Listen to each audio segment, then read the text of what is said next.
Hello everyone, EtherSong here, and today I'm back with some more Blue Protocol news. So today we learned that Blue Protocol had an active concurrent user count of over 200,000 players during its launch week, with over 600,000 players in total. Now this is very impressive, because let's make some comparisons here.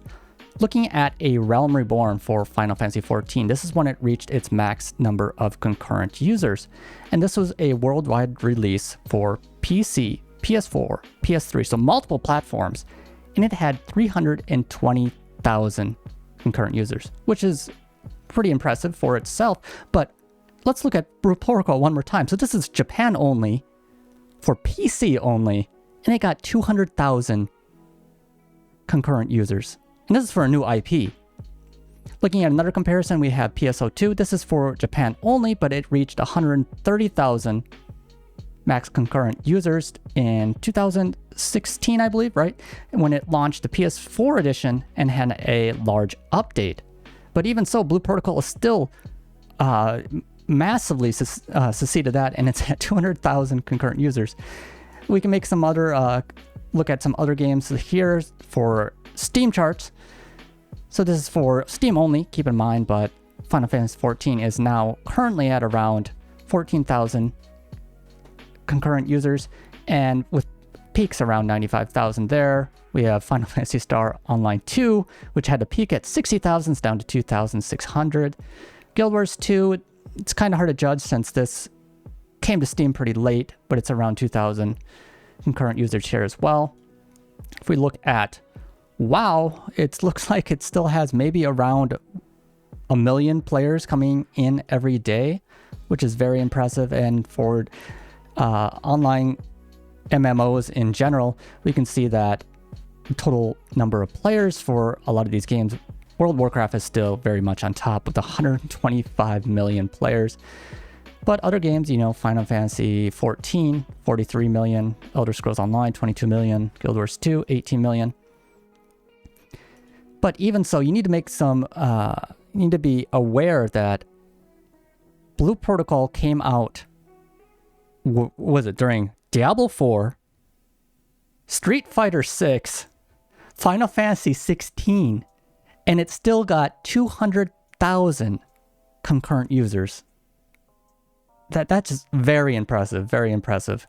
If we look at some of the 5chan threads, a lot of people were laughing at the haters of the game because it looks like it's had a massive success for its launch. And I'm sure Bandai Namco is very proud, and perhaps we're not expecting this number of players considering that the servers were having a lot of issues during that first day, but they managed to work it out and the servers are running mostly a lot smoother now. So I would say they're doing good. As for some other information and other news, we got some information about Swimsuits coming to the game. There were some leaks on Reddit, but if you now go to the Reddit page, the images are gone. So I'm not going to post anything larger than what we can see in the thumbnails here. You can probably look for it, but we'll most likely be getting some more information closer next month, maybe in the next live stream at the beginning of July, right?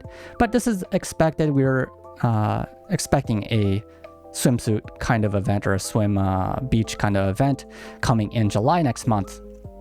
As for some other news, this one's pretty funny. It seems like removing the clothes from your character can massively improve your FPS, so a lot of the top players are now removing their clothes to play the game. I just thought this was kind of funny. Hopefully things like this will be improved in the future, so better performance for, I guess, characters wearing clothes and also inside the town in the game. Here's another thread from 5chan users talking about one of the compositions from a top team in the game, clearing some of the hardest content in the game. And they had a composition of 3 Heavy Smashers, 2 Keen Striders, and 1 Blade Warden. So is this going to be one of the best compositions for, or meta compositions for difficult content right now? I think the meta is still sorting itself out, but Heavy Smashers seem to be very popular, but it's interesting to see a Blade Warden here. Maybe that's providing a useful function of keeping the enemies clumped up so the Heavy Smashers and Keen Striders can take them down. But we'll have to see how the meta shifts in the future, but these look like a pretty solid composition for the difficult content in the game. But overall, that's everything I have for Blue Protocol news today. Congratulations to Bandai Namco for their launch of the game and having a massive success, seeing so many concurrent users. It gives me hope for Blue Protocol's future. As always, thanks for watching, and I hope to see you again. Bye!